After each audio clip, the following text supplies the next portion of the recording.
Y bueno, pues bienvenidos. Vamos a continuar después de una semanita de descanso.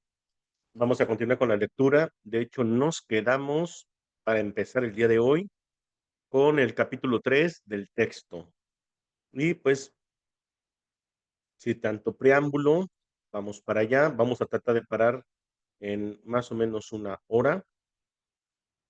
Y ya saben, si los que se van agregando, si tienen alguna pregunta, duda, comentario, lo vamos a ir haciendo.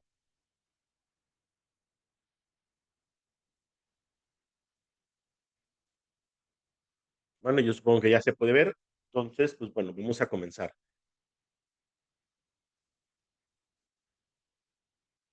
Voy a tratar de ir un poquito lento para que vayamos ahí analizando parte por parte. Capítulo 3. La percepción inocente. 1. Expiación sin sacrificio. Hay otro punto que debe quedar perfectamente claro antes de que pueda desaparecer cualquier residuo de temor que aún esté asociado a los milagros. La crucifixión no estableció la expiación, fue la resurrección la que lo hizo.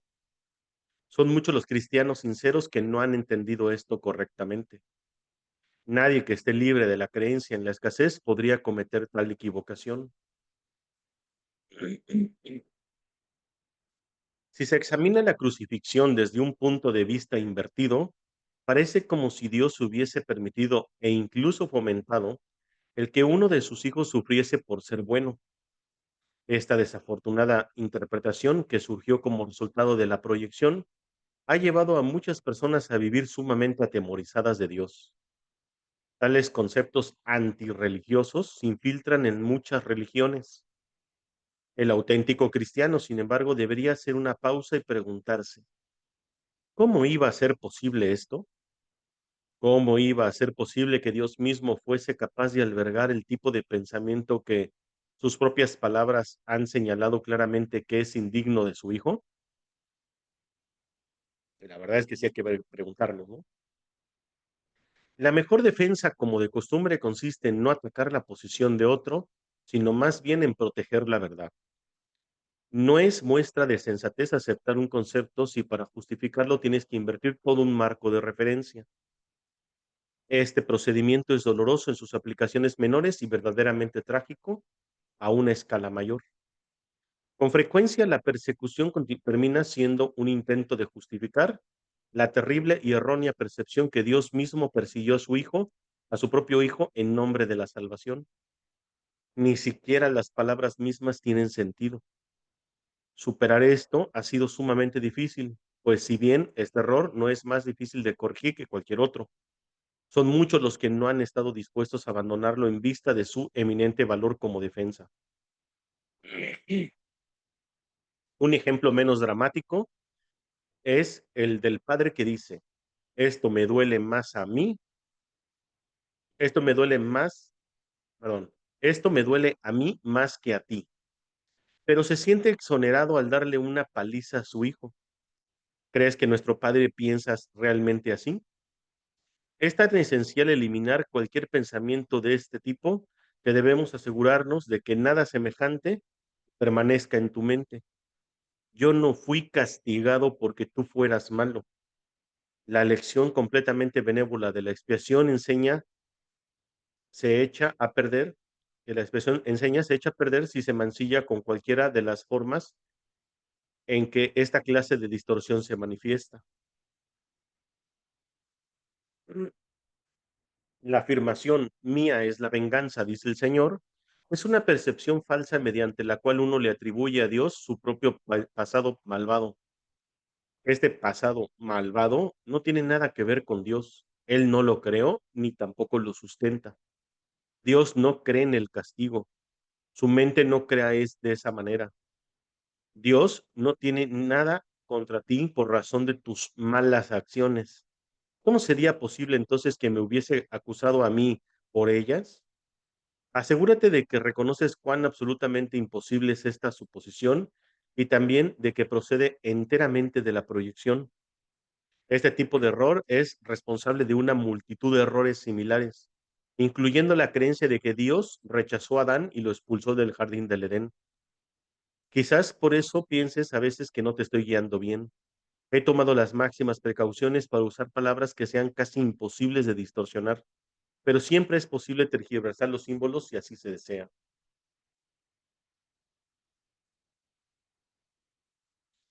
El sacrificio es una noción que Dios desconoce por completo. Procede únicamente del miedo y los que tienen miedo pueden ser crueles.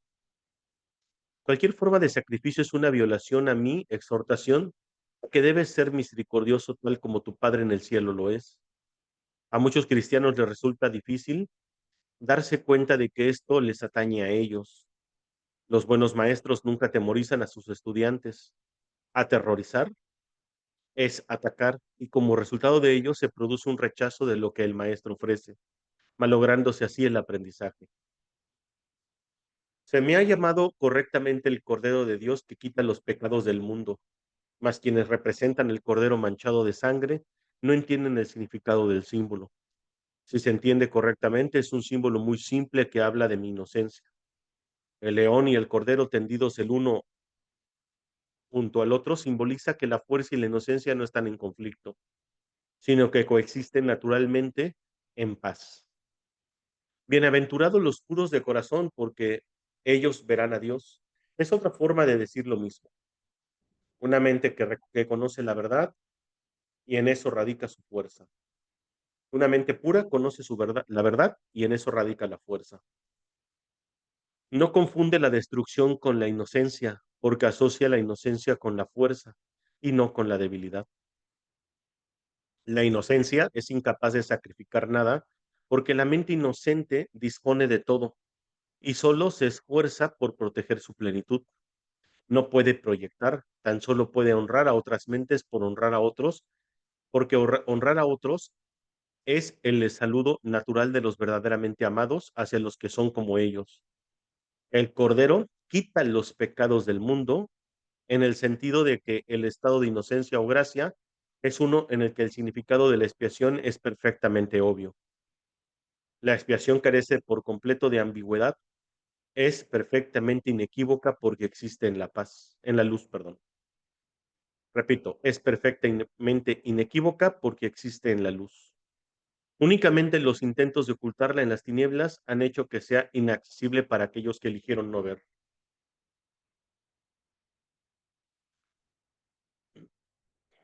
La expiación de por sí solo irradia verdad. Es, por lo tanto, el epítome de la mansedumbre y derrama únicamente bendiciones. No podría hacer eso si procediese de cualquiera otra fuente que no fuera la perfecta inocencia. La inocencia es sabiduría porque no tiene conciencia del mal y el mal no existe. No obstante, es perfectamente consciente de todo lo que es verdad. La resurrección demostró que nada puede destruir a la verdad. El bien puede resistir cualquier clase de mal, al igual que la luz disipa cualquier clase de oscuridad. La expiación es, por lo tanto, la lección perfecta. Es la demostración concluyente de que todas las demás lecciones que enseñe son ciertas. Si puedes aceptar esta generalización ahora, no tendrás necesidad de aprender muchas otras lecciones de menor importancia. Basta con que creas esto para que te liberes de todos tus errores. La inocencia de Dios es el verdadero estado mental de su Hijo. En ese estado, tu mente conoce a Dios, pues Dios no es algo simbólico, Dios es un hecho. Cuando conoces a su Hijo tal como es, te das cuenta de que la expiación y no el sacrificio es la única ofrenda apropiada para el altar de Dios, en el que solo la perfección tiene cabida. El entendimiento de los inocentes es la verdad. Por eso es por lo que sus altares son verdaderamente radiantes. Pues bueno, aquí estuvimos ya viendo esta parte donde dice, literalmente nos lo dice de una manera muy directa, dice que la crucifixión no estableció la expiación, sino que fue la resurrección. ¿Y esto por qué lo menciona el curso? Bueno, porque estamos tocando el tema de la expiación sin sacrificio. Lo único que nos intenta decir en todo esto es que todo eso que hemos tergiversado, de que Jesús murió por nuestros pecados y que por eso fue crucificado y que se los llevó mediante el dolor y que eso fue la expiación, es completamente falso. Dios no cree en el pecado, por tanto no cree en el castigo, porque no cree en la culpa. Y jamás iba a poder castigar a uno de sus hijos por los pecados de los demás hijos. Eso es algo que la iglesia tergiversó, el ego, a través de la iglesia lo tergiversó para que tuviéramos un entendimiento donde, o confusión de entendimiento sobre el tema de la expiación, que le dejáramos, en lugar de buscar la expiación, le tuviéramos miedo. Entonces, por eso toda esta sección habla acerca de la expiación sin sacrificio, o sea, la expiación sin dolor, que nos tenemos que quitar completamente la idea de que la expiación es dolorosa o que tiene que ser mediante el dolor la expiación. Recuerden que ya hemos hablado de la expiación y el curso dice que la expiación es deshacer el error de percepción y la expiación no requiere dolor. Al contrario, cuando te liberas del error de percepción, sientes dicha y sientes felicidad y paz. No puedes sentir dolor. Entonces, si no hay alguna duda, un comentario, díganme y paso a leer la siguiente sección. Vamos aquí. Seguimos entonces. Número 2. Los milagros y la percepción verdadera. He afirmado que los conceptos básicos a los que este curso hace referencia no admite grados. Algunos conceptos fundamentales no pueden entenderse en función de sus opuestos. Es imposible concebir la luz y la oscuridad, o todo y nada, como posibilidades compatibles. Estos conceptos son completamente verdaderos o completamente falsos. Es esencial que te des cuenta de que tu pensamiento seguirá siendo errático hasta que te comprometas firmemente con la luz o con la oscuridad. No obstante, un compromiso firme con la oscuridad o con la nada es imposible. No hay nadie que haya vivido que no haya experimentado alguna luz o alguna cosa. Nadie es capaz, pues, de negar completamente la verdad, aunque piense que puede. La inocencia no es un atributo parcial, no es real hasta que es total. Los que son parcialmente inocentes a veces tienden a actuar de manera insensata. Su inocencia no pasa a ser sabiduría mientras no se convierta en un punto de vista de aplicación universal. La percepción verdadera o percepción inocente significa que nunca percibes falsamente y que siempre ves correctamente.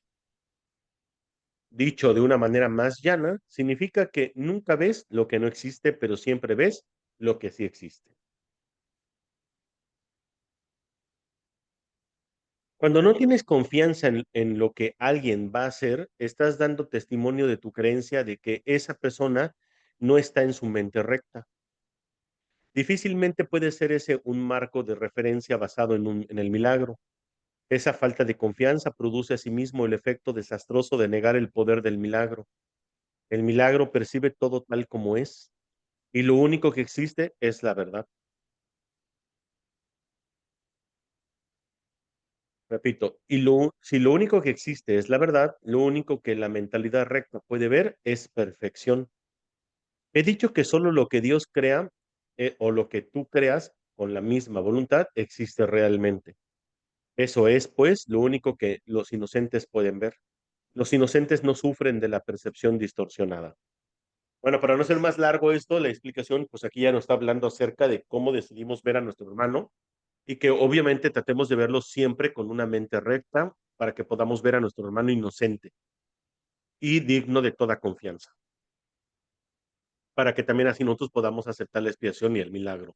Un milagro no puede estar basado en una división, en una separación, en un juicio. El milagro siempre viene a ser un medio, ¿sí?, de lo que previamente fue una expiación. Y la expiación, acuérdense que vale, es deshacer el error de percepción. Uno de los más grandes errores de percepción que tenemos es que estamos separados, porque creemos que somos cuerpo. Pero una de las más grandes expiaciones que puede haber, digo, por mencionar grandes en el sentido de descubrimientos principales, es que todos somos realmente uno. Entonces, cuando yo acepto la expiación y acepto que la mente de mi hermano y la mía son una, y no pueden estar separadas. Entonces, un milagro ocurre siempre cuando dos mentes se unen o más. Y es, bueno, es parte de. Dice, tienes miedo de la voluntad de Dios porque has usado tu mente, que Él creó a semejanza de la suya, para crear falsamente. La mente solo puede crear falsamente cuando cree que no es libre. Una mente aprisionada no es libre porque está poseída o refrenada por sí misma. Está, por lo tanto, limitada a la voluntad. Está, por tanto, limitada. Y la voluntad no es libre de afirmarse a sí misma. Ser uno es ser de una misma mente o voluntad. Cuando la voluntad de la filiación y la del Padre son una, la perfecta armonía entre ellas es el cielo. Nada puede prevalecer contra un hijo de Dios que encomienda su espíritu en manos de su Padre. Al hacer esto, la mente despierta de su sueño y recuerda a su Creador. Toda sensación de separación desaparece. El Hijo de Dios es parte de la Santísima Trinidad, pero la Trinidad en sí es una. No hay confusión entre sus niveles porque estos son de una sola mente y de una sola voluntad. Este propósito único crea perfecta integración y establece la paz de Dios. Pero esta visión solo la pueden percibir los verdaderamente inocentes, quienes al ser puros de corazón defienden la percepción verdadera en vez de defenderse de ella. Puesto que entienden la lección de la expiación, no tienen el deseo de atacar y por lo tanto pueden ver correctamente. Esto es lo que la Biblia quiere decir con cuando Él aparezca, o sea, se ha percibido, seremos como Él, pues lo veremos tal cual es. Bueno, aquí también nos sigue hablando acerca de que todos nos sigamos viendo como uno y que obviamente cuando empezamos a entregarle al Espíritu Santo, ponernos en manos del Espíritu Santo o del Espíritu de nuestro Padre, que es el Espíritu Santo, así mismo también lo dice, entonces no va a quedar de otra más que nosotros despertar de este sueño que hemos creado y que obviamente vamos a estar conectados, somos parte de la Santísima Trinidad, o sea, de la Sagrada Trinidad o Santísima Trinidad. Nosotros somos parte de la Santísima Trinidad porque, aunque menciona que la Trinidad es una sola y que ahí, precisamente como todos tienen un mismo propósito, no pueden verse como voluntades separadas ni tampoco como niveles. Entonces, Padre, Hijo, Espíritu Santo es unidad. Entonces, nosotros somos uno con Dios, uno con Cristo y uno con el Espíritu Santo. Esa sería la realidad de lo que realmente somos nosotros. La manera de corregir las distorsiones es dejando de tener fe en ellas y depositándola únicamente en lo que es verdad. No puedes hacer que lo que no sea verdad lo sea. Si estás dispuesto a aceptar lo que es verdad en todo lo que percibes, de, repito, si estás dispuesto a aceptar lo que es verdad en todo lo que percibes, dejas que sea verdad para ti. La verdad supera todo error y aquellos que viven inmersos en el error y en la vacuidad, en el vacío, jamás pueden encontrar consuelo duradero. Cuando percibes correctamente, cancelas tus percepciones falsas y las de los demás simultáneamente, puesto que lo ves, puesto que los ves tal como son. Les ofreces tu aceptación de su verdad para que ellos puedan aceptarla en sí mismos. Esta es la curación que el milagro produce. Bueno, aquí nos ha dicho de nuevo acerca de que nosotros necesitamos dejar de tener fe en las cosas que son ilusiones, las cosas que no son parte de la verdad. Entonces, cuando nosotros dejamos de tener fe en las ilusiones, entonces es cuando nosotros empiezan a desaparecer. Y sobre todo cuando nosotros queremos ver la verdad en todo el mundo distorsionado que vemos. O sea, ¿qué es ver la verdad? Para empezar, tendríamos que analizar un poquito qué es la verdad. Exacto. La verdad viene siendo todo el compendio de lo que voy a mencionar ahorita. La eternidad, el infinito, lo inmutable, el amor, lo real, el cielo, el conocimiento, Dios. Todo esto no tiene ni opuestos ni fin. No, no tiene, no hay que sea, no es como que la eternidad sea mayor que el infinito, no, no, todo es lo mismo. Todo eso es la verdad. Entonces, cuando yo digo detrás de todo esto está el amor, aquí está Dios, esto, detrás de esta está la realidad, o sea, etcétera. Entonces yo empiezo a percibir el mundo de otra manera. Todavía voy a estar dentro del mundo de la percepción, claramente, pero será una percepción verdadera, porque estoy eligiendo ver la verdad. ¿Sí? Una de las lecciones hermosas, que apenas no tiene mucho que pasó, se llama La verdad corregirá todos los errores de mi mente. Cuando se encuentren en una situación dolorosa, complicada, simplemente digan, la verdad corregirá todos los errores de mi mente, para que acepten el milagro. ¿Alguna duda, comentario antes de pasar al número 3, percepción y conocimiento?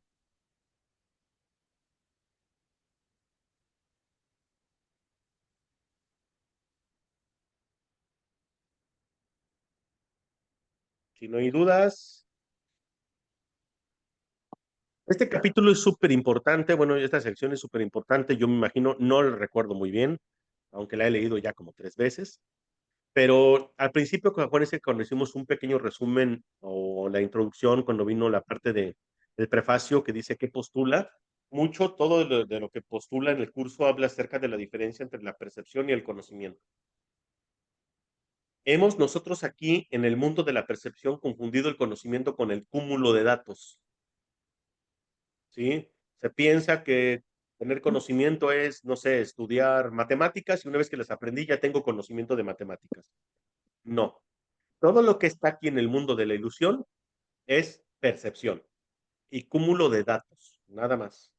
El conocimiento lo tiene Dios, es en el cielo, en la eternidad, ahí sí el conocimiento. Así que vamos a tratar de estar muy receptivos para esta sección. A ver qué nos dice. Número 3, percepción y conocimiento. Hemos estado haciendo hincapié en la percepción y apenas hemos hablado del conocimiento. Esto ha sido así porque la percepción tiene que ser corregida antes de que puedas llegar a saber nada. Saber es tener certeza. La incertidumbre significa que no sabes. El conocimiento es poder porque goza de certeza y la certeza es fuerza. La percepción es temporal. Al ser un atributo de la creencia en el espacio y en el tiempo, es susceptible a producir miedo o amor. Las percepciones falsas producen miedo y las verdaderas fomentan el amor, mas ninguna de ellas brinda certeza porque toda percepción está sujeta a cambios. Por eso es por lo que la percepción no es conocimiento. Ya desde ahí nos está diciendo que la percepción está sujeta a cambios. Y aunque nosotros tengamos una percepción verdadera, no significa que hemos alcanzado el conocimiento, porque la percepción siempre va a tener, está sujeta al tiempo y al espacio, siempre va a ser mutable. Y el conocimiento es inmutable. Dice, la percepción verdadera es la base del conocimiento, pero gozar de conocimiento es la afirmación de la verdad y esto se encuentra allende cualquier percepción. Entonces, podemos tener ya una percepción verdadera, pedirle al Espíritu Santo que nos corrija nuestra mente y nuestra percepción y sentar las bases para el camino hacia la verdad o hacia el conocimiento. Pero el conocimiento está más allá de cualquier percepción, por muy falsa o verdadera que sea. Todas tus dificultades proceden del hecho de que no te reconoces a ti mismo, ni reconoces a tu hermano, ni reconoces a Dios. Reconocer significa conocer de nuevo, implicando que antes gozabas de conocimiento. Puedes ver de muchas maneras debido a que la percepción entraña interpretación y eso quiere decir que no es íntegra ni consistente. El milagro, al ser una manera de percibir, no es conocimiento. Fíjense, ni siquiera el milagro entra en el ámbito del conocimiento, porque el milagro se requiere en el mundo de la percepción, claramente. Dice entonces, el milagro, al ser una manera de percibir, no es conocimiento. Es la respuesta correcta a una pregunta, más cuando sabes, no preguntas. El primer paso en el proceso de deshacer lo ilusorio es cuestionar su realidad. El milagro, la respuesta correcta, lo corrige. Dado que las percepciones cambian, su dependencia del tiempo es obvia. La forma en que percibes en cualquier momento dado determina tu comportamiento y las acciones solo pueden tener lugar en el tiempo. El conocimiento es intemporal porque la certeza es algo incuestionable. Cuando sabes, dejas de hacer preguntas. Aquí ya nos ha dejado clarísimo entonces que reconocer significa conocer de nuevo. Significa que nosotros ya teníamos conocimiento o gozábamos de conocimiento. Entonces, cuando dice, todos tus conflictos o dificultades son el resultado de que tú no te reconoces a ti mismo, que no reconoces a tu hermano y que no reconoces a Dios, está hablando acerca de que nosotros perdimos el conocimiento. No recuerdo si es aquí o más adelante donde habla acerca del árbol del conocimiento, como si Dios nos hubiera castigado porque comimos del fruto prohibido o del árbol del conocimiento. Y no, lo que está intentando decir en esa metáfora es que nosotros al separarnos de Dios, creamos nuestro propio árbol del conocimiento y rechazamos el conocimiento de Dios y creímos que nosotros nos podíamos enseñar a nosotros mismos, lo cual lo único provocó fue que nos olvidáramos de quién somos. Vaya, renunciamos al conocimiento, a la herencia del Padre. Dice, la mente que cuestiona se percibe a sí misma en el tiempo y por lo tanto busca respuestas para el futuro. Y la mente no receptiva cree que el futuro va a ser igual que el presente. Eso da lugar a un estado de aparente estabilidad que es normalmente un intento de contrarrestar el miedo subyacente de que el futuro va a ser peor que el presente. Este miedo coarta enteramente la tendencia a cuestionar. La verdadera visión es la percepción natural de la visión espiritual. Repito, la verdadera visión es la percepción natural de la visión espiritual, pero todavía es una corrección en vez de un hecho. La visión espiritual es simbólica, por lo tanto, no es un instrumento de conocimiento. La visión espiritual es simbólica, por lo tanto, no es un instrumento de conocimiento. O sea, incluso nosotros aquí en la Matrix, en el mundo, al que alcancemos la visión espiritual, sigue siendo un simbolismo dentro del mundo de la percepción, porque no es el conocimiento. Dice, es no obstante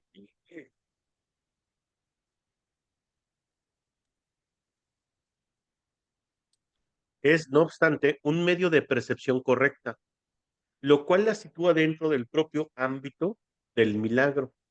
Una visión de Dios sería un milagro más que una revelación. El hecho en sí de que la percepción esté involucrada demuestra que la experiencia no pertenece a la esfera del conocimiento. De ahí que las visiones, por muy santas que sean, son efímeras. Sí, por eso que incluso habla acerca de que, en efecto, el milagro está dentro del mundo de la percepción y está en el mundo de lo efímero. Por eso son temporales. En cambio, la revelación sí ya está dentro de la esfera del conocimiento. Seguimos. La Biblia te exhorta a que te reconozcas a ti mismo o lo que es igual que tengas certeza. La certeza es siempre algo propio de Dios. Cuando amas a alguien, lo has percibido tal como es y eso te permite conocerlo. Hasta que no percibas primero tal como es, no podrás conocerlo. Hasta que no lo percibas primero tal como es, no podrás conocerlo. No lo podrás conocer. Mientras sigas cuestionando lo que Él es, estarás indicando claramente que no conoces a Dios. La certeza no requiere acción. Cuando dices que estás atacando, basándote en tu conocimiento, estás confundiendo el conocimiento con la percepción. Repito este versículo 7. Cuando dices que estás actuando basándote en tu conocimiento, estás confundiendo el conocimiento con la percepción. El conocimiento provee la fuerza para el pensamiento creador, no para la acción recta. La percepción, el milagro y la acción están estrechamente vinculados. El conocimiento es el resultado de la revelación y genera solo pensamiento. La percepción, aún en su forma más espiritualizada, incluye el cuerpo. El conocimiento procede del altar interno y es intemporal porque goza de certeza. No es lo mismo percibir la verdad que conocerla. Creo que esta parte ya nos la dejó también muy claro. Recuerden que yo Digo, doy por hecho, pero si ustedes tienen alguna duda o comentario, por favor háganlo, ¿eh? Sería experimentar la verdad. Eso se refiere a la, Conocer la verdad. cuando te refieres a que cuando hay la, cuando se experimenta una relación, eso es conocerla. Conoces la verdad, aunque sea, sí, temporal, pero conoces la verdad. Temporal aquí, pero en la eternidad. Ajá, sí, porque estás en ambos lados. Por eso también dice que no puedes estar en un estado permanente de revelación porque el cuerpo no lo soportaría.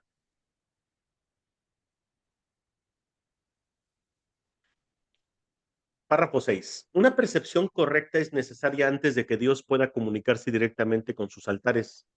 Acuérdense que se refiere a las mentes, ¿eh? A sus espíritus, pues, los cuales Él estableció en sus hijos. En dichos altares es donde Él puede comunicar su certeza y su conocimiento inevitablemente brindará paz.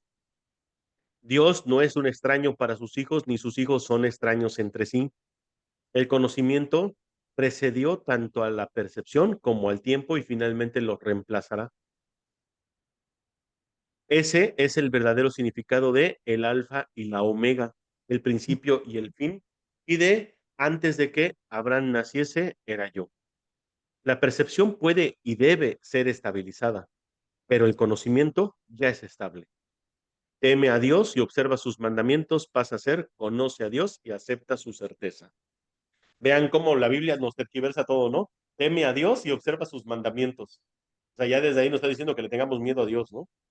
Y bueno, nos dicen, bueno, ya, bien traducido, como debe de ser, conoce a Dios y acepta su certeza. Para conocer a Dios hay que aceptar a Dios, la verdad, el perdón, el amor. Si atacas el error que ves en otro, te harás daño a ti mismo. Ojo con esto. Si atacas un error de un hermano, te estás haciendo daño a ti mismo, porque atacarlo es juzgarlo. Dice, no puedes conocer a tu hermano si lo atacas. Los ataques siempre se lanzan contra extraños. Al percibir falsamente a tu hermano, lo conviertes en un extraño y por lo tanto no puedes conocerlo. Y al haberlo convertido en un extraño, le tienes miedo. Percíbelo correctamente para que lo puedas conocer. En la creación de Dios no hay extraños. Para poder crear como Él creó, tan solo puedes crear lo que conoces y lo que por ende aceptas como tuyo. Dios conoce a sus hijos con absoluta certeza. Los creó conociéndolos. Los reconoce perfectamente. Cuando ellos no se reconocen entre sí, no los reconocen a Él. Bueno, párrafo más que nos habla acerca de no atacar a nuestro hermano, no juzgarlo, aceptarlo en nuestras vidas y comprender, ¿eh? No enjuiciarlo y comprender que todos somos uno.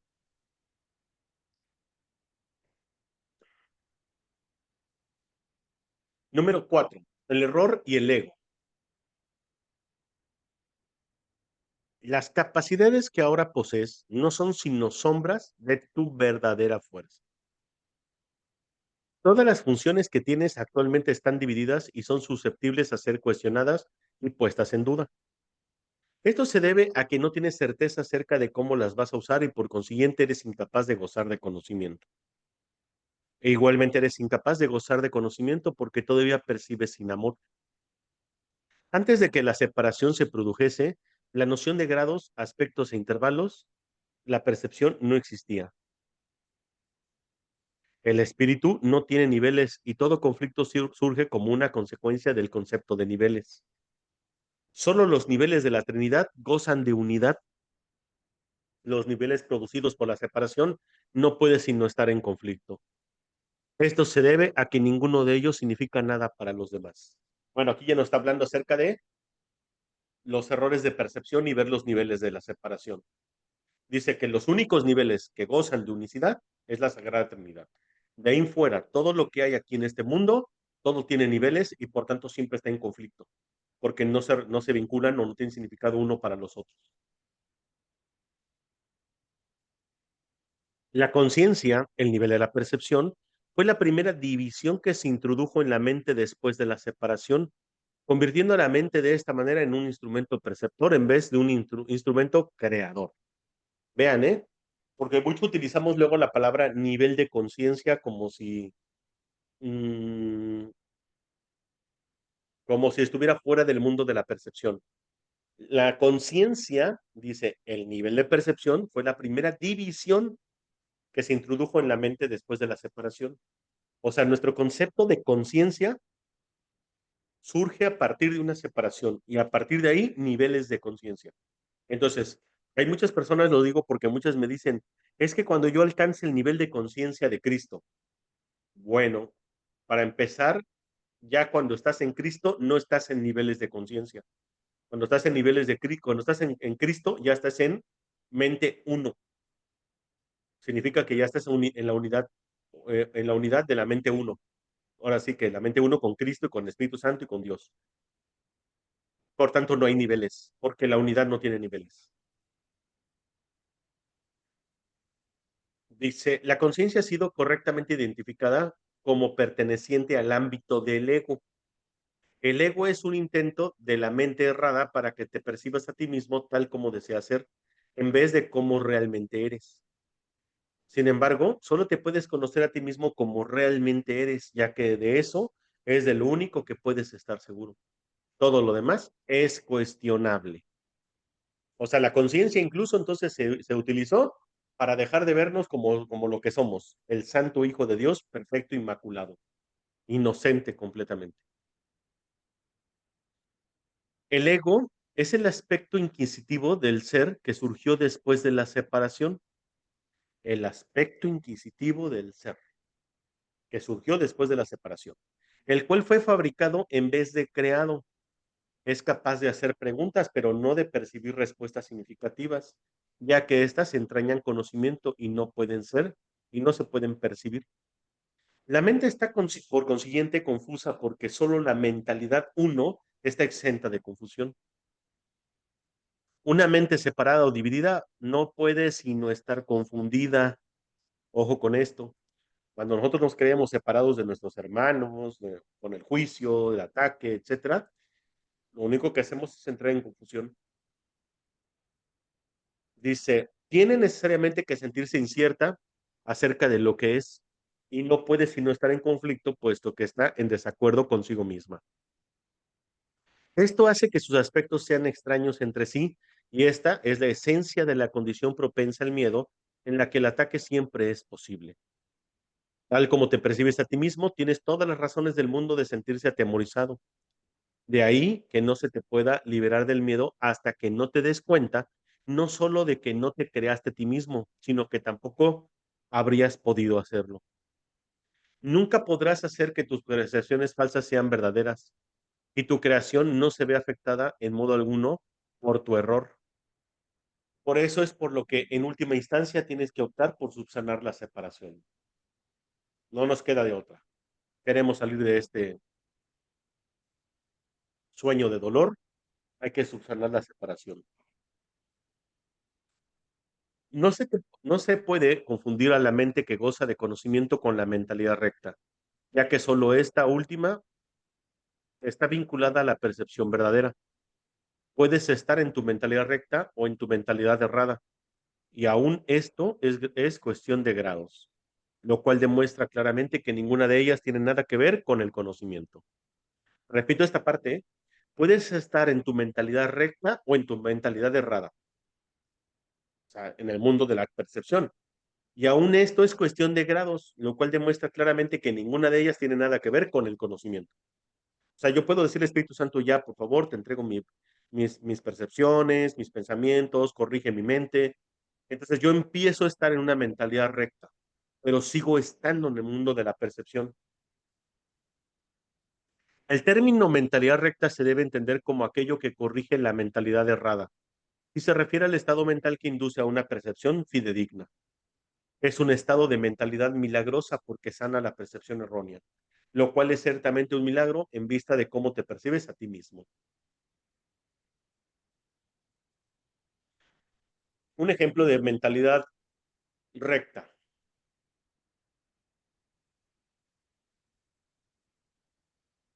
¿Alguien me puede decir un ejemplo? Ahorita nos dijo uno muy interesante. El simple hecho de ya nosotros aceptar en nuestra mente que todos somos uno, que la división no existe, que el ego es una fabricación, que lo único real es Dios y que el perdón, o sea, es lo que se requiere. Entonces ya estamos o ya empezamos en una mentalidad recta, aunque estemos todavía en el proceso de llegar a ella, pero ya estamos en una mentalidad recta. O sea, vaya, aquí ya estamos tomando una decisión por la visión espiritual. Aquí ya estamos tomando una decisión por el perdón en lugar del pecado. Estamos tomando una decisión por la unidad en lugar de la separación. Estamos tomando una decisión por el Espíritu Santo en vez del ego. Estamos tomando una decisión por la resurrección en lugar de la muerte. O sea, ya estamos, nuestra mente ya se está dirigiendo a una rectitud con Dios. ¿Sí? Dice, la percepción siempre entraña algún uso inadecuado de la mente, puesto que la lleva a áreas de incertidumbre.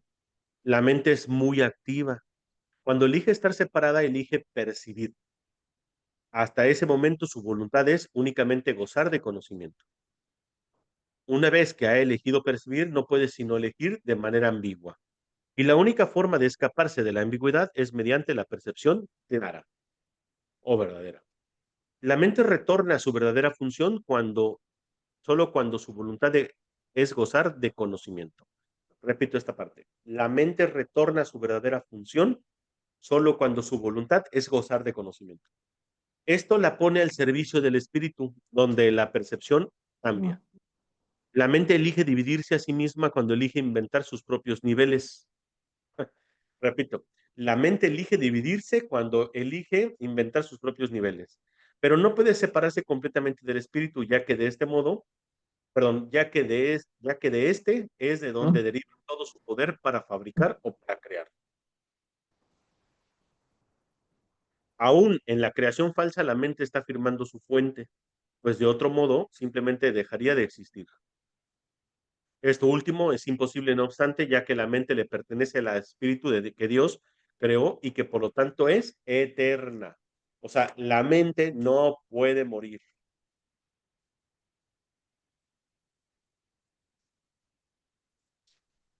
6.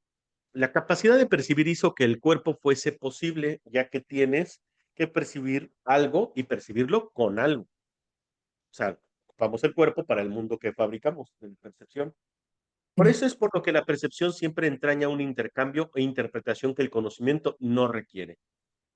La función interpretativa de la percepción, que es una forma de creación distorsionada, te permitió entonces llegar a la confusión de que tú eres cuerpo, en un intento de escapar del conflicto que tú mismo habías provocado. O sea, de nuestra propia separación y de nuestro mundo de percepción, de pecado, creamos un cuerpo para refugiarnos ahí.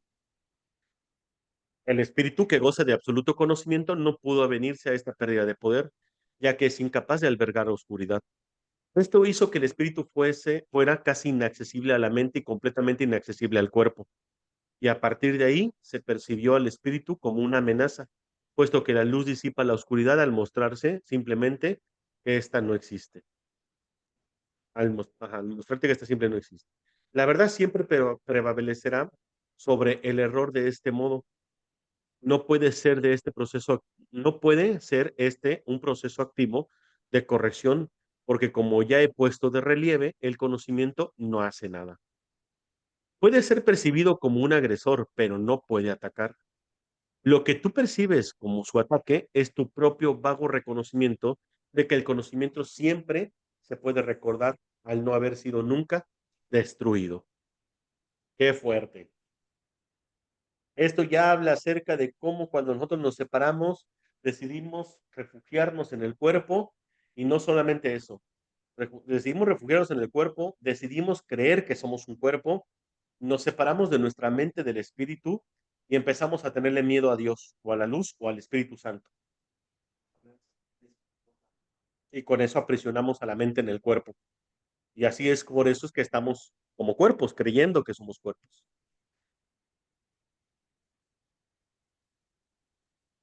Dios y sus creaciones prevalecen a salvo y por lo tanto saben que no existe ninguna creación falsa. La verdad no puede lidiar con los errores que tú deseas conservar. Yo fui un hombre que recordó el espíritu y su conocimiento. Como hombre, no traté de contrarrestar los errores con el conocimiento. sino de corregir el error de raíz. Demostré tanto la impotencia del cuerpo como el poder de la mente. Al unir mi voluntad con la de mi creador, recordé naturalmente al espíritu y su verdadero propósito. No puedo unir tu voluntad a la de Dios por ti, pero puedo borrar todas las percepciones falsas de tu mente si la pones bajo mi tutela. Solo tus percepciones falsas se interponen en tu camino. Sin ellas, no hay duda de la alternativa que elegirías, pues una percepción sana induce a una elección sana. No puedo elegir por ti, pero puedo ayudarte a que elijas correctamente. Muchos son los llamados, pero pocos son los escogidos, debería rezar. Todos son llamados, pero solo unos pocos eligen escuchar. Por lo tanto, no eligen correctamente. Los escogidos son sencillamente los que eligen correctamente más pronto. Las mentes rectas pueden hacer esto ahora y de ese modo hallar descanso para sus almas. Dios te conoce solo en paz y esa es tu única realidad, en la paz. Así que hermanos, a escuchar el llamado. ¿Preguntas? ¿Comentarios? A ver, déjame ver cómo, qué tan grande está este. Más allá de la percepción, tenemos seis, si lo alcanzamos a ver, y seis de autoridad. Vamos a ver.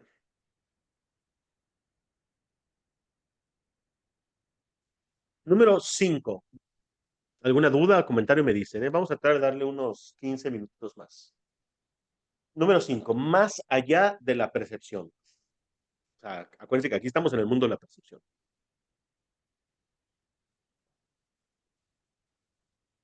He dicho que las capacidades que ahora posees no son sino sombras de tu verdadera fortaleza y que la percepción, que es intrínsecamente enjuiciadora, comenzó solo después de la separación. Desde entonces nadie ha estado seguro de nada. He dejado claro asimismo que la resurrección fue el medio para regresar al conocimiento, lo cual se logró mediante la unión de mi voluntad con la de mi Padre. Es oportuno ahora establecer una distinción que ha de clarificar algunos de los postulados que se presentarán más adelante.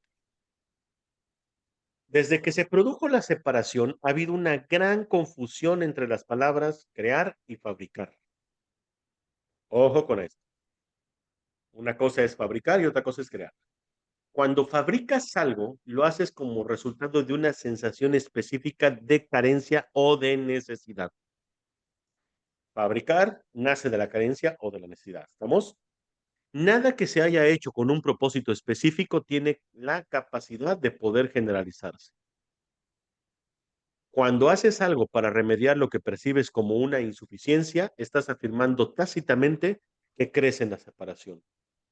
El ego ha inventado un gran número de sistemas de pensamientos ingeniosos con ese propósito, mas ninguno de ellos es creativo. La inventiva, aún en su manifestación más ingeniosa, es un esfuerzo en vano. Su naturaleza altamente específica apenas se compara con la creatividad abstracta de las creaciones de Dios. O sea, ni la inventiva, ¿eh? O sea, la inventiva es algo que creado por el ego para la fabricar, pero no se compara con la creatividad abstracta de la creación de Dios. El conocimiento, como ya hemos observado, no conduce a la acción. Tu confusión entre tu verdadera creación y lo que has hecho de ti mismo es tan grande que te ha hecho literalmente imposible saber nada. El conocimiento es siempre estable y es evidente y tú no lo eres. Aún así, eres perfectamente estable tal como Dios te creó. En ese sentido, cuando tu comportamiento es inestable, estás en desacuerdo con la idea que Dios tiene acerca de tu creación. Puedes hacer esto si así lo eliges, mas no lo harías si estuvieras en tu mente recta. O sea, imagínense, nosotros que gozamos de conocimientos, que somos perfectos, tal como Dios nos creó, en el momento que empezamos a crear este mundo de separación o de la conciencia o de la percepción, nos creamos nosotros otra versión de lo que nosotros no somos, limitados, mortales, débiles, etcétera. Pero cuando nosotros se lo dejamos al Espíritu Santo, empezamos a recuperar nuestra verdadera esencia.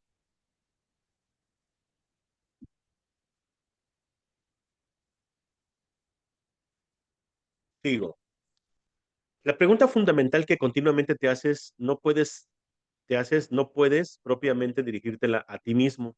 Continúas preguntándote qué es lo que eres, lo cual implica no solo que sabes la respuesta, sino que es a ti a quien le corresponde proveerla. No obstante, es imposible que puedas percibirte a ti mismo correctamente.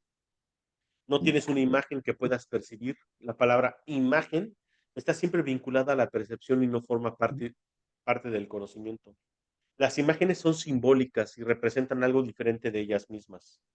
La idea de cambiar de imagen reconoce el poder de la percepción, pero implica también que no hay nada estable en ti que se pueda reconocer. Entonces, repito, la imagen que nosotros tenemos de nosotros mismos no es la real. Tenemos una imagen distorsionada de nosotros y además creemos que la imagen tiene que ver con el cuerpo. Y cuando incluso en el nivel más espiritualizado, si así le queremos llamar, cuando decimos es que no somos cuerpos, somos almas, somos espíritu, aún así el espíritu y el alma le ponemos una forma humanoide, ¿sí o no? Porque no tenemos una idea de lo que sería la morfía, el no tener forma. Dice, el conocimiento no está sujeto a interpretaciones. Puedes tratar de interpretar el significado de algo, pero siempre existe la posibilidad de equivocarse porque se refiere a la percepción y se tiene y se tiene del significado, porque se refiere a la percepción que se tiene del significado. Tales incongruencias son el resultado de tus intentos de considerarte a ti mismo separado y no separado al mismo tiempo. Es imposible incurrir en una confusión tan fundamental sin aumentar aún más tu confusión general. Tu mente podría haber llegado a ser muy ingeniosa, pero como siempre ocurre cuando el método y el contenido están en desacuerdo, las usas en un fútil intento de escaparte de un callejón sin salida. El ingenio no tiene nada que ver con el conocimiento, pues el conocimiento no requiere ingeniosidad. El pensamiento ingenioso no es la verdad que te hará libre, pero te liberarás de la necesidad de usarlo una vez que estés dispuesto a prescindirte de él. Qué fuerte. El ingenio es del ego.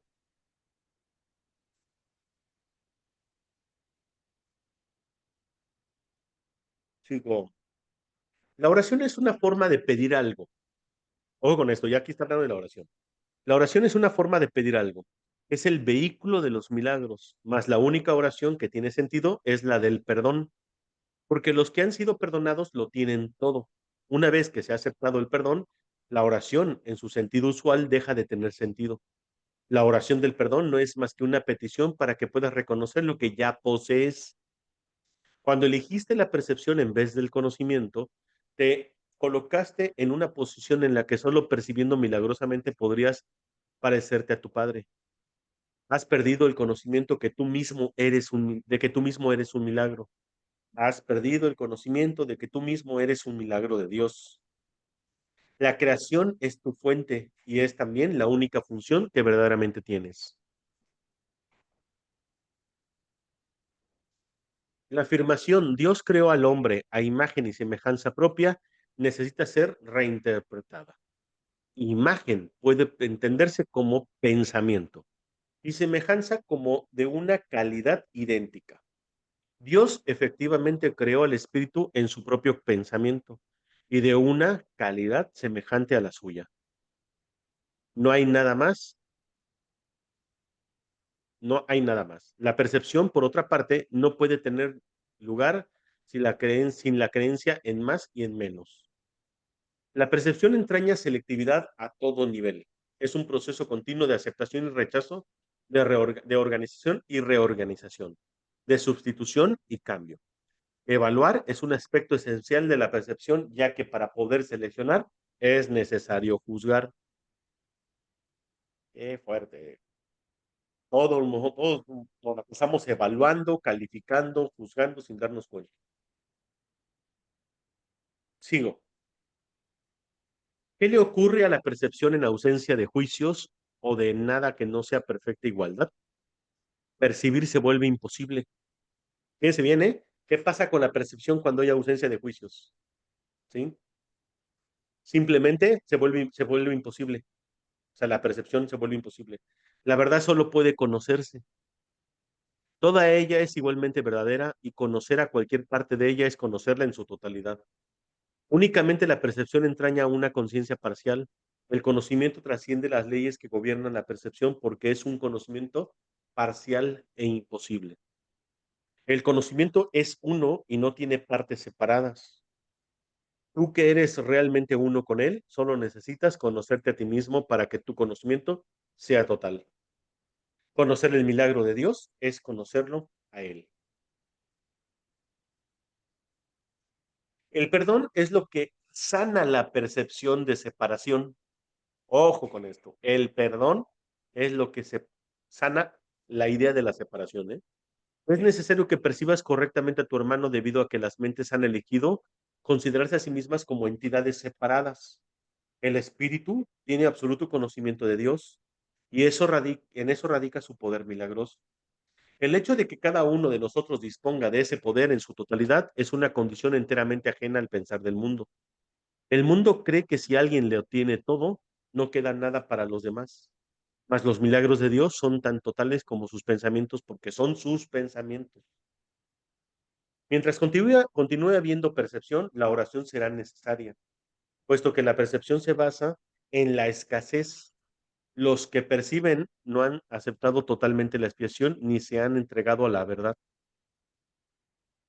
La percepción se basa en un estado de separación, así como todo aquel que de alguna manera percibe tiene necesidad de curación.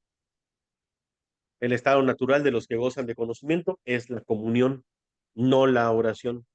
El estado natural de los que gozan de conocimiento es la comunión, no la oración. Dios y su milagro son inseparables. Cuán bellos son en verdad los pensamientos de Dios que viven en su luz. Tu valía está más allá de la percepción porque está más allá de toda duda. No te percibas a ti mismo bajo ninguna otra luz. Conócete en la única luz en la que el milagro que eres se alza en perfecta claridad. Punto con esa parte, ¿eh? Tu valía está más allá de la percepción porque está más allá de toda duda. Clave. Faltan 20. Vamos a ver cómo vamos con este, los juicios y el problema de autoridad. ¿Alguna pregunta, comentario? Entonces, primero es perdón y después expiar, El perdón con la expiación, o sea, la oración para el perdón. porque lo que hiciste primero es expresar y después es problema. Así es. Primero juzgamos y por eso luego tenemos el problema, por eso pedimos la expiación. Sí. Yo creo que alcanzamos a hacer este número 6. 6. Los juicios y el problema de autoridad.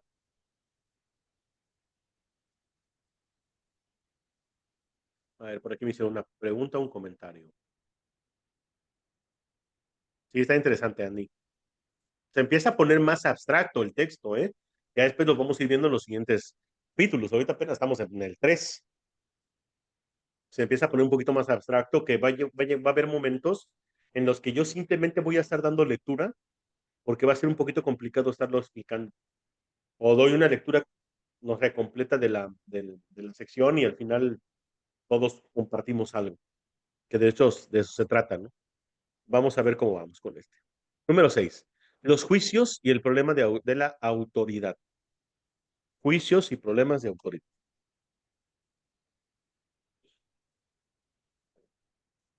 Perdón.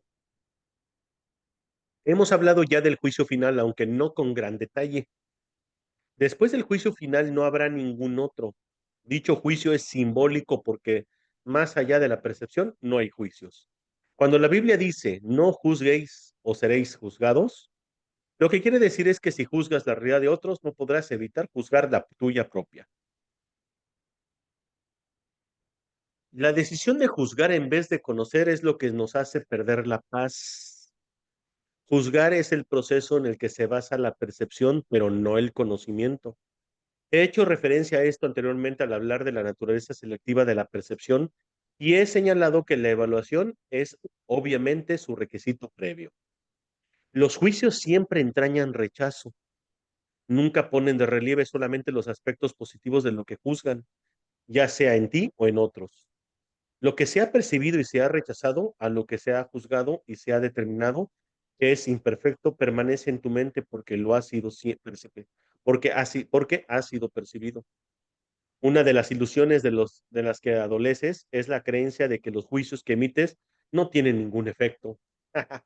Una de las ilusiones de las que adoleces es la creencia de que los juicios que emites no tienen ningún efecto. Esto no puede ser verdad a menos que también creas que aquello contra lo que has juzgado no existe. Obviamente no crees esto, pues de lo contrario no lo habrías juzgado.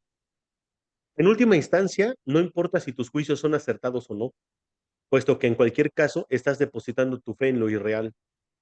Esto es inevitable independientemente del tipo de juicio de que se trate, ya que juzgar implica que abrigas la creencia de que la realidad está a tu disposición para que puedas seleccionar de ella lo que mejor te parezca. ¡Qué fuerte! Híjole. No importa, dice, en última instancia no importa si tus juicios son acertados o no. Eso es lo de menos. Es que mi crítica constructiva, es que mi opinión, es que no, no, no. Una, un juicio, corta. Dice, puesto que en cualquier caso estás depositando tu fe en lo irreal, o sea, estás usando ilusiones. Y esto es inevitable independientemente del tipo de juicio que se trate. Y esto es inevitable no independientemente del tipo de juicio del que se trate. Ya que juzgar implica que abrigas la creencia de que la realidad está a tu disposición para que puedas seleccionar de ella lo que mejor te parezca. O sea, queremos ser Dios. No tienes idea del tremendo alivio y de la profunda paz que resultan de estar con tus hermanos o contigo mismo sin emitir juicios de ninguna clase. Cuando reconozcas lo que eres y lo que tus hermanos son, te darás cuenta de que juzgarlos de cualquier forma que sea no tiene sentido. De hecho, pierdes el significado de lo que ellos son precisamente porque los juzgas. Toda incertidumbre procede de la creencia de que es imprescindible juzgar. Toda duda, hermanos, incertidumbre y miedo procede de la creencia de que es imprescindible juzgar. No tienes que juzgar para organizar tu vida. Definitivamente no tienes que hacerlo para organizarte a ti mismo. En presencia del conocimiento, todo juicio queda automáticamente suspendido, y este es el proceso que le permite al conocimiento reemplazar la percepción. No juzgar, con eso permitimos que entre el conocimiento, la verdad, y por tanto en ese momento reemplaza toda percepción por conocimiento. ¿Tienes miedo de todo aquello que has percibido y te has negado a aceptar? ¿Crees que por haberte negado a aceptarlo has perdido el control sobre ello? Por eso es por lo que lo ves en pesadillas y disfrazado bajo apariencias agradables en lo que parecen ser tus sueños más felices. Nada que te hayas negado a aceptar puede ser llevado a la conciencia. De por sí no es peligroso, pero tú has hecho que a ti te parezca que lo es. Cuando te sientes cansado, es porque te has juzgado a ti mismo como capaz de estar cansado. Cuando te ríes de alguien es porque lo has juzgado como poco valioso. Cuando te ríes de ti mismo, no puedes por menos que reírte de los demás, aunque solo sea porque no puedes tolerar la idea de ser menos que ellos. Todo esto hace que te sientas cansado, ya que es algo básicamente descorazonador. No eres realmente capaz de estar cansado, pero eres muy capaz de agotarte a ti mismo. La fatiga que produce el juzgar continuamente es algo prácticamente intolerable.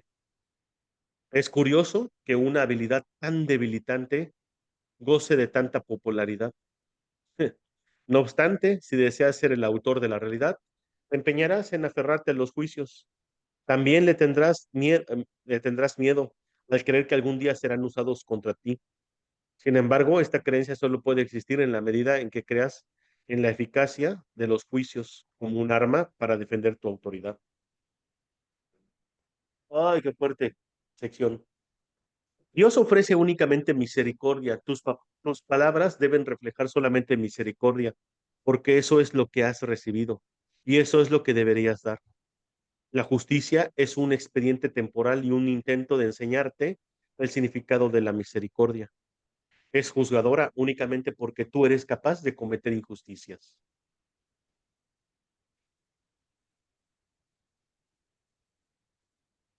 He hablado de distintos síntomas y a ese nivel la variedad de los mismos es casi infinita. Todos ellos tienen, no obstante, una sola causa, el problema de autoridad. Esta es la raíz de todo mal. Cada síntoma que el ego inventa es una contradicción debido a que la mente está dividida entre el ego y el Espíritu Santo, de tal modo que cualquier cosa que el ego haga es parcial y contradictoria. Esta, esta posición insostenible es el resultado del problema de la autoridad que, al aceptar como premisa el único pensamiento inconcebible, solo puede producir ideas que a su vez son inconcebibles. El problema de autoridad es en realidad una cuestión de autoría. Cuando tienes un problema de autoridad es porque es siempre porque crees ser tu propio autor y proyectas ese engaño sobre los demás. O sea, el problema de autoridad es creer que nosotros nos hemos creado nosotros mismos, que no fuimos creados por Dios, en pocas palabras. Y eso lo proyectamos en los demás. Percibes entonces la situación como una en la que los demás están literalmente luchando contigo para arrebatarte tu autoría. Este es el error fundamental de todos aquellos que creen haber usurpado el poder de Dios. Esta creencia le resulta aterradora, pero a Dios ni siquiera le inquieta.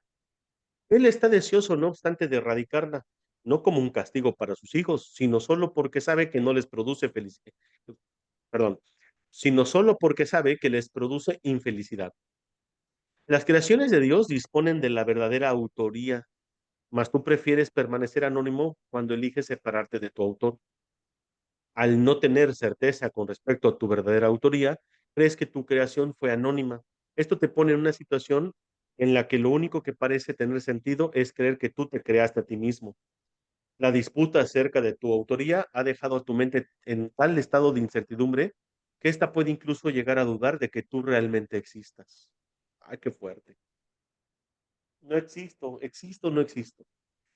Solo los que abandonan todo deseo de rechazar pueden saber que es imposible que ellos mismos puedan ser rechazados. No has usurpado el poder de Dios, pero lo has perdido. Afortunadamente, perder algo no significa que haya desaparecido. Significa simplemente que no recuerdas dónde está. Su existencia no depende de que puedas identificarlo o incluso localizarlo. Es posible contemplar la realidad sin juzgar y sencillamente saber que está ahí. La paz es el patrimonio natural del espíritu.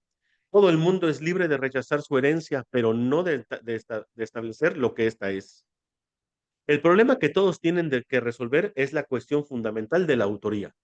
Todo el miedo produce, todo miedo procede en última instancia y a veces por rutas muy tortuosas de negar tu verdadera autoría, negar a Dios. La ofensa no es nunca contra Dios, sino contra aquellos que lo niegan. Negar su autoría es negarte a ti mismo la razón de tu paz, de modo que solo puedes verte, de modo que solo puedes ver a ti mismo, te puedes ver a ti mismo fragmentado. Esta extraña percepción es el problema de la autoridad. No hay nadie que de una manera u otra no se sienta presionado. Si ese es el resultado de su libre albedrío, tiene por ende que considerar que su voluntad no es libre o de lo contrario, el razonamiento circular de esta premisa sería evidente. El libre albedrío no puede sino conducir a la libertad. Los juicios siempre aprisionan ya que fragmentan la realidad con las inestables balanzas del deseo. Los juicios siempre aprisionan ya que fragmentan la realidad con las inestables balanzas del deseo. Los deseos no son hechos. Desear implica que ejercer la voluntad no es suficiente. Qué fuerte. Y que puede, si juicias algo, algo que no es estético, te pasa al deseo de lo que es estético. Sí, o buscas lo que tú crees que es deseable Claro. para ti y es porque estás en contra de la voluntad de tu padre, porque por eso pierdes tu autoría, ¿no? Por eso crees que todo el mundo está en contra de ti porque sientes como si estuvieran atacando tu autoridad. Dice entonces, desear implica que ejercer la voluntad no es suficiente. Sin embargo, nadie que esté en su mente recta podría creer que lo que desea es tan real como lo que su voluntad dispone. En vez de busca primero el reino de los cielos, di que tu voluntad sea antes que nada alcanzar el reino de los cielos. Y habrás dicho, sé lo que soy y acepto mi herencia. Sí, sé lo que soy y acepto mi herencia. Bueno, maestros, pues creo que aquí le dejamos porque ya nos quedan menos de 10 minutos y sería leer en la sección 7, que sería el de crear en compresión, impresión, imagen. Y, ay Dios, pues miren, ¿les parece si terminamos? Tengo 7 minutos. Vamos a terminar para que terminemos el capítulo 3. Acabo que está corto. Pensé que estaba más largo, pero está cortito. Entonces, vamos para allá, para que tengamos un cierre perfecto el día de hoy. 7. Crear en contraposición a crear una imagen propia. Todo sistema de pensamiento tiene que tener un punto de partida. Empieza, sea, empieza ya sea creando o fabricando. Diferencia esta a la que ya hemos hecho referencia. La semejanza entre ambas cosas reside en el poder que tienen como cimientos. Su diferencia en lo que descansa sobre ellas.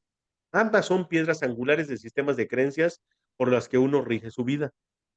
Creer que un sistema de pensamiento basado en mentiras es débil es un error. Nada que un hijo de Dios haya hecho carece de poder. Es esencial que te des cuenta de esto, pues de lo contrario no podrás escapar de la prisión que tú mismo has construido. O sea, no importa si estamos creando o fabricando. Parece que fabricar viene desde el miedo y crear desde el amor. O fabricar desde el ego y crear desde el espíritu. Pero no significa que porque estemos fabricando sea débil, porque al ser hijos de Dios, todo lo que creamos tiene poder. Dice, no puedes resolver el problema de la autoridad menospreciando el poder de tu mente. Hacer esto es engañarte a ti mismo y ello te hará daño, porque realmente comprendes el poder de la mente. Comprendes también que no puedes debilitarla, de la misma manera en que tampoco puedes debilitar a Dios. El diablo es un concepto aterrador porque parece ser sumamente poderoso y sumamente dinámico. Se le percibe como una fuerza que lucha contra Dios por la posesión de sus creaciones. El diablo engaña con mentiras y rige reinos en los que todo está en directa oposición a Dios. Sin embargo, atrae a los hombres en vez de repelerlos, y ellos están dispuestos a venderle sus almas a cambio de regalos sin ningún valor. Esto no tiene ningún sentido. ¿Y cuántos nos han vendido eso en la iglesia, no? Hemos hablado ya de la caída o separación, mas su significado tiene que entenderse claramente. La separación es un sistema de pensamiento que si bien es bastante real en el tiempo, en la eternidad no lo es en absoluto. Para el creyente todas sus creencias son ciertas. En el jardín simbólico se prohibió la fruta de un solo árbol. Pongan atención con esto, ¿eh? En el jardín simbólico se prohibió la fruta de un solo árbol. Mas Dios no pudo haberla prohibido, o de lo contrario, nadie la habría podido comer. ¿Estamos de acuerdo? Digo, si no, Dios no sería Dios. Si Dios conoce a sus hijos, y yo te aseguro que los conoce, ¿cómo iba a ponerlos en una situación en la que su propia destrucción fuese posible? El árbol prohibido se le llamó el árbol del conocimiento. Sin embargo, Dios creó el conocimiento y se lo otorgó libremente a todas sus creaciones. Este simbolismo se ha interpretado de muchas maneras, pero puedes estar seguro de que cualquier interpretación que conciba a Dios o a sus creaciones como capaces de destruir su propio propósito es errónea. Sí. Comer de la fruta del árbol del conocimiento es una expresión que simboliza la usurpación de la capacidad de autocrearse. Solamente en este sentido, no son Dios y sus creaciones co-creadores. La creación de que lo que son está implícita en el autoconcepto, es decir, la tendencia de ser, a, perdón, otra vez, repito esta parte, la creencia de que lo son está implícita en el autoconcepto, es decir, la tendencia del ser a forjar una imagen de sí mismo. Las imágenes solo se pueden percibir, no conocer. El conocimiento no puede engañar, pero la percepción sí. Puedes percibirte como tu propio creador, pero lo que a lo sumo puedes hacer es creértelo. Nada más te lo crees, pero no puedes usurpar el poder de Dios, vaya. No puedes hacer que sea verdad y como dije anteriormente, cuando por fin percibas correctamente, no podrás sino alegrarte de que así sea. Hasta entonces, empero, la creencia de que puedes es la piedra angular de tu sistema de pensamiento y utilizas tus defensas para atacar las ideas que podrían ponerla en descubierto. Todavía crees que eres una imagen que tú mismo fabricaste. Tu mente está en desacuerdo con el Espíritu Santo en este punto y no hay posibilidad de que esto se resuelva mientras te empeñes en creer que lo que es literalmente inconcebible, en creer lo que es literalmente inconcebible.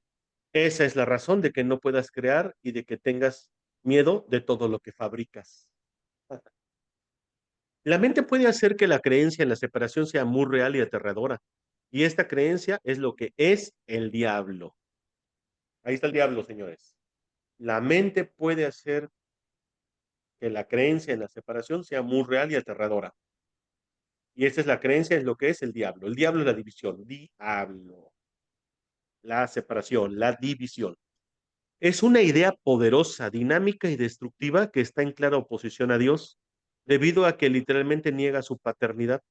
Examina tu vida y observa lo que es lo que el diablo ha hecho, pero date cuenta, o sea, la separación, pues, pocas palabras, pero date cuenta de que eso que ha hecho se desvanecerá completamente a la luz de la verdad, ya que su cimiento es una mentira. El hecho de que Dios te haya creado constituye el único cimiento que no puede ser debilitado, ya que la luz se encuentra en él. Tu punto de partida es la verdad y tienes que retornar a tu origen. Mucho se ha visto desde entonces, pero en realidad no ha ocurrido nada. Tu ser no ha dejado de estar en paz a pesar de que tu mente está en conflicto. Todavía no has retornado lo suficiente y de ahí el que tengas tanto miedo. A medida que te acercas a tu origen, experimentas el miedo a la destrucción de tu sistema de pensamiento como si se tratase del miedo a la muerte. Pero la muerte no existe. Lo que existe es la creencia en la muerte. Cada que nos acercamos a Dios, a nuestra mente recta, vamos deshaciendo nuestro sistema de pensamiento, nuestro personaje, nuestra personalidad, nuestro ego. Y eso nosotros lo vemos como si estuviéramos experimentando la muerte misma. Por eso es que luego también tenemos miedo de regresar a Dios. La rama que no da fruto será cortada y se secará. Alégrate que así sea. La luz brillará desde el verdadero cimiento de la luz y tu forma de pensar quedará corregida. No puede ser de otra manera. Tú que tienes miedo de la salvación estás eligiendo la muerte. Vida y muerte, luz y oscuridad, conocimiento y percepción son conceptos irreconciliables. Creer que se pueden reconciliar es creer que Dios y su Hijo no pueden reconciliarse. Solo la unicidad del conocimiento está libre de conflicto. Tu reino no es de este mundo porque te fue dado desde más allá de él. La idea de un problema de autoridad tiene sentido únicamente en este mundo. El mundo no se abandona mediante la muerte, sino mediante la verdad, y la verdad solo la pueden conocer aquellos quienes el reino fue creado y por quienes espera. Amén. Gracias. Qué hermoso estuvo este capítulo. Sí, sí, sí, además de la estructura. Y te da la solución, sí, de todo lo que queríamos que era el árbol prohibido, el diablo, el ego, el problema de autoría, de la separación, todo, la percepción y conocimiento, cómo nos lo divide de una manera perfecta. Y obviamente sigue aclarando entonces que el llamado Génesis no es como nos lo ha vendido la iglesia, ¿eh? Acuérdense que el curso milagro tiene su propio Génesis. Quien entiende que el curso milagro tiene su propio Génesis está del otro lado. Yo así se los digo a veces.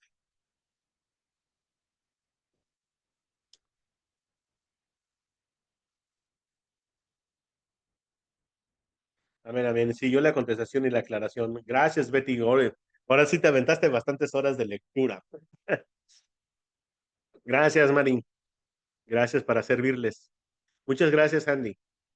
Vaya forma de cerrar, amén. Buenas noches a todos. Muchas gracias. Gracias a todos. Acuérdense que queda grabado, lo subimos al YouTube. Yo les recomiendo que le den otra lecturita, otra escuchadita para que quede todavía más amarrado. Gracias, Mónica. Gracias, Betty. Bendiciones a todos. Diony, muchas gracias. Gracias, Leti. Pues nos estamos viendo, si no tienen más dudas, más que porque tuvo un cierre maravilloso, se me hizo muy bonito. y pues vámonos viendo el próximo miércoles. Miércoles. Ahí les subo la grabación, hermanos. Muchas gracias. Bendiciones.